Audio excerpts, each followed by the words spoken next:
Hey you guys, I am back. I am Janeri Ranice. For those of you guys who are tuning in for the first time, I have a video that's titled Introduction. If you guys want to know a little bit more about who I am and why I am here, then that video will give you all the information that you may need. So, I wanted to discuss another real incident that happened to me in my life and which prompted me to have my aha moment and for me to legit get my shit together and get my life in order.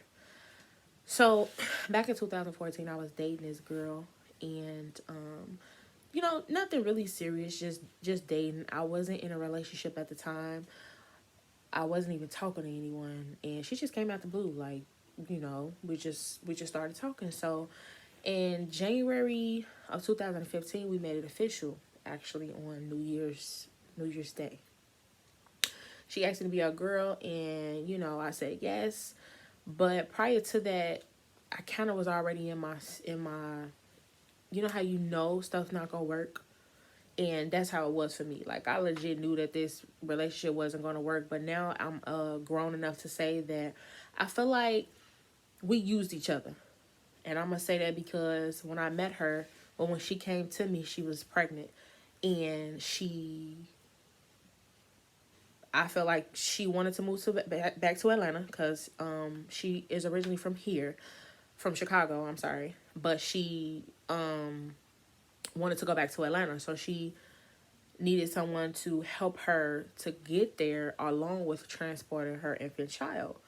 Plus, I have previous years before, I was always saying I want to move to Atlanta. I want to move to Atlanta. And my best friend actually lived there at the time, so I just left. Being a mother and all, my mom had my baby, and I knew that the girl wasn't going to, our relationship wasn't going to work. It's a lot of neat little bitty things. Like, I'm not the type of girl who would date somebody that her people don't like, her closest people like. If you can't get along with my closest people and my closest people don't like you, then I ain't nothing I can do with you, period. Um, Also, my son has to tell me, and I'm not saying he has to verbally say, "Oh, mom, I like this person, I don't like that person," but it has to be some type of connection. And I just feel like she didn't really have that connection with my child that I needed her to have in order for me to fully even think to even be with her, if that makes sense for those parents out there. So anyway, January 31st, we arrived to Atlanta, and February came. I flew back home because my grandmother had passed away, and then in March I flew back home because it was my son's birthday. Now, in between those times, the little time that we was down there together, we were getting into it, like, and I'm not talking about no little getting into it. I'm talking about like big getting into it. Um, I'll go into detail about that another time, but so fast forward to the incident where I got locked up. I got locked up April 22nd, 2015. My birthday is April 24th. Okay, so I got locked up because now that I'm grown and I can openly say that I put my hands on her and I should have. Now, that came from, being the angry child I told you guys that I always grew up as, and just fighting the girls that I was with prior to her. It just was a repeated cycle for me. And we were she had went through my phone. That's really what kicked it off. So she had went through my phone and seen that I was talking to a friend and telling my friend basically like, I just know this relationship not gonna work. So she's the type of person that don't want people to be in her business. Like, she don't even want me telling my best friend stuff. Like, everybody has their friend that they communicate with and they tell their business to. So she didn't even like that. So anyway, she was going through my phone. And I imagine I'm just trying to get ready for work. And she goes through my phone and she's like walking back and forth through the house, yelling at me like, well, I'm trying to get ready for work. Like, I'm just not even paying any attention to her. And she said something. I don't remember what she said, but I slapped her. And when I slapped her, she was holding her child. And she, like, laid on the bed. Like, I slapped her and she kind of like fell back on the bed. So where we lived, there was like a room right across from each other. So this was one room, this was the other room. So when I slapped her, she came charging towards me and we fell into the other room. So when we fell into the other room, I had banged her head up against the wall. I had her in her face a couple of times, and somewhere along those lines, she bit my finger. So when she bit my finger, I was bleeding. So I'm not really sure. I think that's what we stopped when she bit my finger, and I left out the house to go to work, and I looked down and my finger is bloody. And I'm like, oh my God, she bit me. So I had to go back in the house because it was so much blood that I needed a towel or something. And it was all over my shirt. Now, mind you, I was working at Aldi. It was like 8 minutes from where we lived. I was working at Aldi and I had all this blood on my blue shirt, my light blue shirt. So it was a struggle for me to get back in the house up the stairs because she was like, I don't want you to go back upstairs. You're going to harm my child. And I'm like, I looked at her like, you fool. Why would I harm a child? Like, I legit keep this baby while you go to work or do what you need to do. Like, why would I was there when she was born. Like, you sound stupid, So, anyway, I had to, tussle with her to get back upstairs. So, anyway, once we was done with that, I went to my job. And when I went to my job, I wanted them to see me because I didn't want them to think I was lying. So I had called my brother and told him what happened along the way while I was on my way back home from my job, because my manager was like, it's okay, you can't work, go to the hospital, get it taken care of. Like, manager, I'm mad, I'm crying, I'm doing all type of stuff, like all type of stuff going on at this point. So she, I don't know why I really care about this little piece of hair right here. So anyway, I called the police. Now, in Chicago, you call the police on a domestic situation like that, they just let you get your stuff, you going about your business. Now, mind you, my best friend, my sister Bay, and I think 2 other people had came down to Georgia for us to kick it, because my sister Bay and our birthdays are like 6 days apart. So they were already there. Anyway, I call the police, and as the police come, I'm getting my stuff. I'm like just trying to put all my stuff in my car and not knowing where I was gonna go. Like, legit, I didn't know where I was gonna go. I just know that I couldn't be in the house with this girl no more because I was tired of it. So anyways, the police get there. I tell them what happened. And I gave them the honest to God truth. I told them I slapped her. And they was like, why are you holding your baby while she was holding her baby? Yeah, because she was yelling at me back and forth through the house while she was holding her baby. So yeah, I felt the need to slap her. And that's what I did. And I mean, I told them that. You know what I'm saying? Maybe not as aggressive as I just said it, but that's how it went. So moving forward, I'm putting my stuff in the car, and in Georgia, the laws are different. Like, they make the call. Like, they say whether they're going to press charges on you or not, versus Chicago, like I said before, they'll just let you get your stuff, and then that's going to be it. Ask the other person they want to press charges or whatever like that.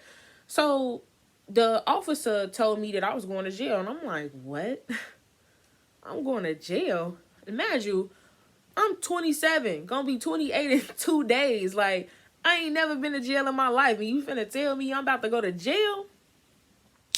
So I called my mom, and I told my mom that I was gonna go to jail. And she was like, what are you talking about? So I had to tell her to call my brother, because remember, I called my brother on the way back to the house from my job, and I told him what happened. So the lady, she allowed me to put all my stuff in the car, and I put all my stuff in the car, and I called Bay, and I was like, come get my car, because I don't trust her. She might do something, just come get my car. So they wound up going to get my car, but before that, I did go to jail. Like, she locked me up and everything. Like, she told me when we got in the car, she was like, well, she didn't press charges and she didn't want you to go to jail, but it's not up to her to make that decision. I'm like, what? So in my mind, I'm more so irritated because you can see when you look me up by name that I've never had anything like this to happen to me before. At the time, I believe I was a bus driver. I had just quit my job as driving buses, and you could see that I don't have anything. So why would you even lock me up? Like, that's how I felt at the time, right? Anyway, she locks me up. They have this situation where you have to go to. I had to go and get tested and stuff and make sure that I didn't have anything because yet again I'm injured. Like, she bit me, so it's like an open wound on my finger. And we get to the hospital, like, I'm legit in handcuffs. Like, this is not real. And I'm cuffed to the bed, the hospital bed, like it's nothing. Like, legit, right? So anyway, we get back to the detention center. So by now, I have to spend the night in a detention center because everything's closed. So I won't get shipped out to the county until the next day. So I get there, you know, I'm cool. Like, I ain't even tripping. Like, I'm not even, it ain't really hit me yet. I'm gonna say that. So I asked the people when they fingerprinted me at the detention center, I'm like, can y'all just call my mom and let her know that I'm okay? And they was telling me, they was like, you just too cool. And I'm like, well, I don't really know what you want me to say. Like, what you want me to do? Am I supposed to be crying? Or, you know, like, I mean, I'm honest. I'm an honest person. You feel me? I ain't phony. I just don't do that. So that's just not who I am. So, and I was telling them, like, well, I mean, I did do it. Like, what was I supposed to say? So, I remember that room being cold. They kept that light on all night, and I was just cold. Like, other than that, I don't think I was hungry. I don't remember being hungry or thirsty or anything like that. So, next day roll around, they take me and this other guy to the county, and they was rude as hell. Like, I had asked the sheriff or whoever he was, could he, at the time I was bigger. I was like big, and my arms was too short or something to go to the back. And I'm like, could you put these in the front? Like, it was so uncomfortable. But anyway, we get to the county. I had to take off everything. I had just got my nipples pierced, like, I want to say the month before. And I had to take my earrings out. I was blown, okay? Still ain't even hit me yet about what's going on. Anyway, I get there. First person I call is my mom. I get on the phone with her.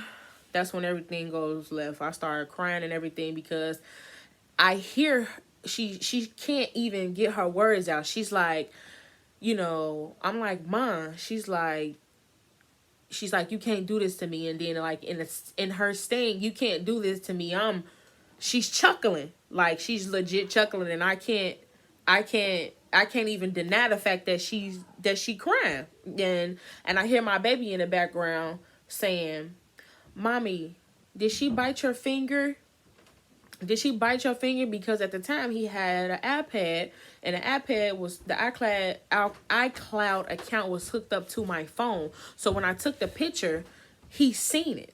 So it just put me in a bad space. I get off the phone with them.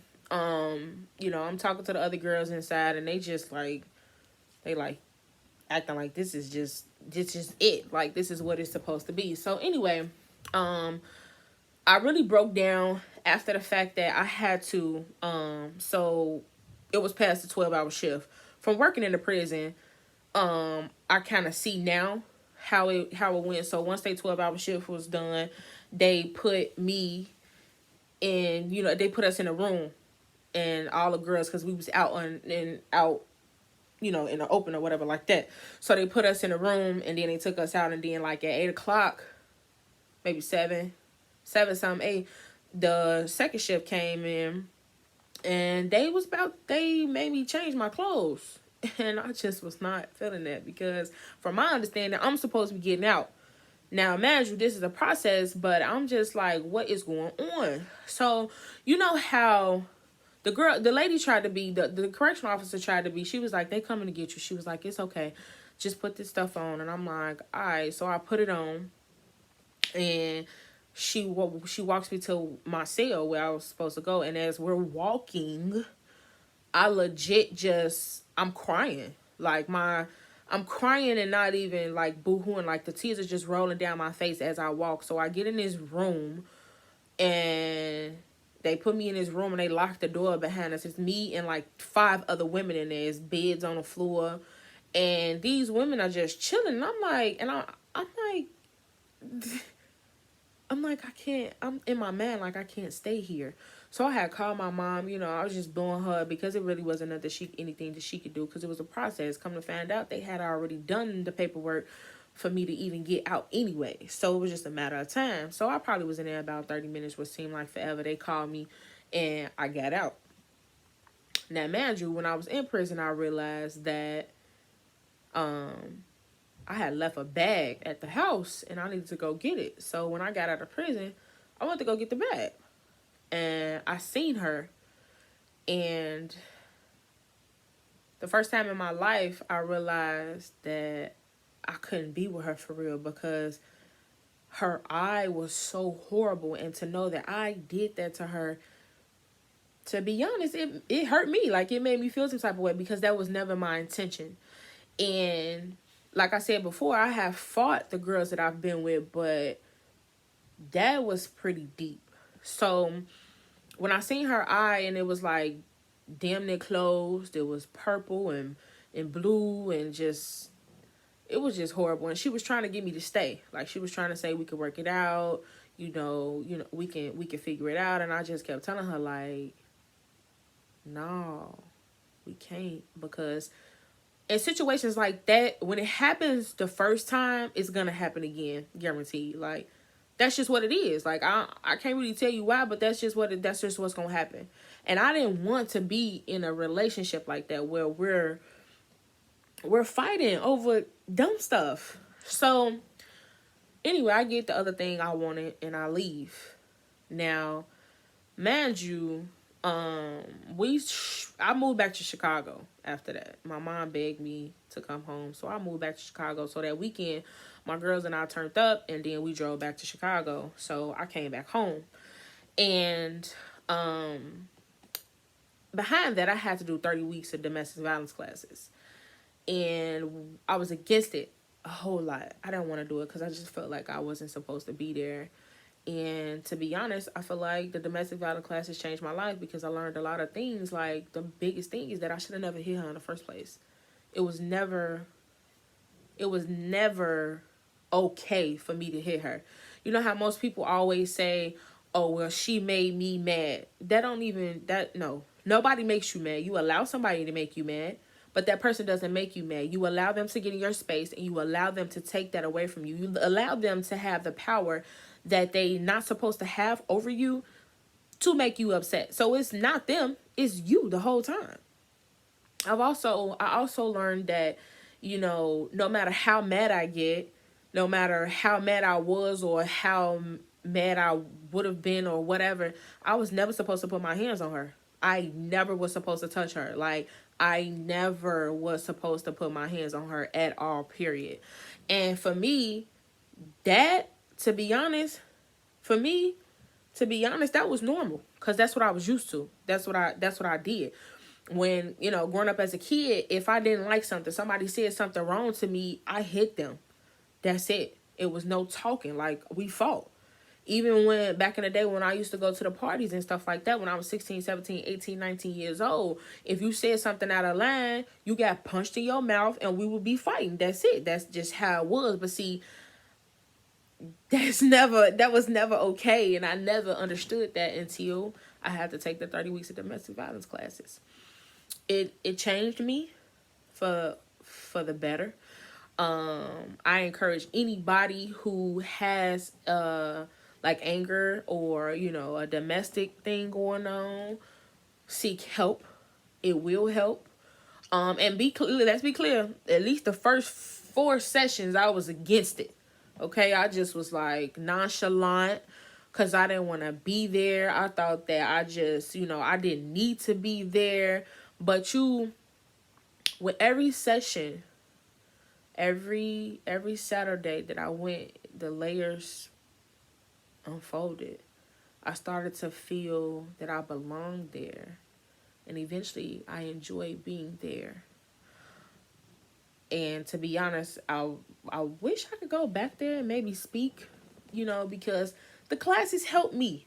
And I feel like if it helped a stubborn tourist, it takes my brother to talk about how stubborn I am, but if they can help a stubborn tourist, they can help anybody. So, moral of the story is, things happen in your life that makes you wake up, and that was my wake up call. To this day, I have never put my hands on anyone that I was with. Now, let's be clear. Ain't no fool, okay? If you put your hands on me, I'm gonna tie that ass up. But I'm not walking around here knocking people out because they say bad things to me. I'm not a pop off anymore. I used to be the type of person, you say something out of line to me and I take it the wrong way, I'm at your throat. However, I am a changed woman. Back then I was a little girl. Now I'm a woman and I don't do that. Now it takes a person about maybe 3-4 tries for me to be like, okay, now you playing. Now you stop playing with me. Like you can't be serious. Like I don't really just pop off, because I've noticed, to be honest, a lot of times if I sit there and let it marinate, they didn't mean it like that in the first place. And if I let it play out long enough, they'll say it, whoever it is, So I noticed that too. So, moral of the story is that I just learned how to be different. I learned how to tunnel my energy elsewhere. I learned how not to put my hands on people. And that's not nice. And that's never okay, the way to deal with anger. The best way to deal with things is to have a conversation with the person that you have a problem with. Never someone else that has nothing to do with the things that you guys are talking about. So for me, I'm glad. Would I change anything that I did? Hell no. I ain't changing nothing. I damn sure ain't changing for slapping her. I mean, I was wrong, but I don't regret it at all. I don't regret that it happened, because I was able to learn a lot in those 30 weeks of domestic violence classes. And then on top of that, within that, I had started Herbalife. So that was a great community. That was a great community inside of that too, because Herbalife teaches you how to be better, to be great, to read, to listen to motivational speakers. And to be honest, that's why I got all this from in the first place. And back in 2016, I've seen videos on Facebook as to where I was talking and saying how I felt and encouraging people to be great. And just right now in 2020, I've decided to go ahead and put that out there and do my own thing, as far as letting people know how great they are, how they can do anything that they want to do. Don't allow anybody to judge them, or don't allow anyone's opinion to validate who they are, because they don't need that. So it's all been playing all this time, and I just never knew it. And I had to get locked up in order to get that. I had to get locked up in order to see that. I had to get locked up to comprehend that. And it was one of my life-changing moments. And when I tell you that I encourage it, to be honest, I feel like I need to, I wouldn't mind taking taking like an anger management class, or taking any type of class, anything that's going to better my mental, I'm with it. Anyways, thank you guys for your time. I appreciate anybody who's posted. I appreciate anybody who's shared my video. I appreciate anybody who's commented, who's subscribed, who has liked my video. I just appreciate all the love and support that I've been getting anyways.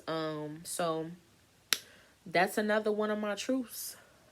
Y'all have a good night. Peace.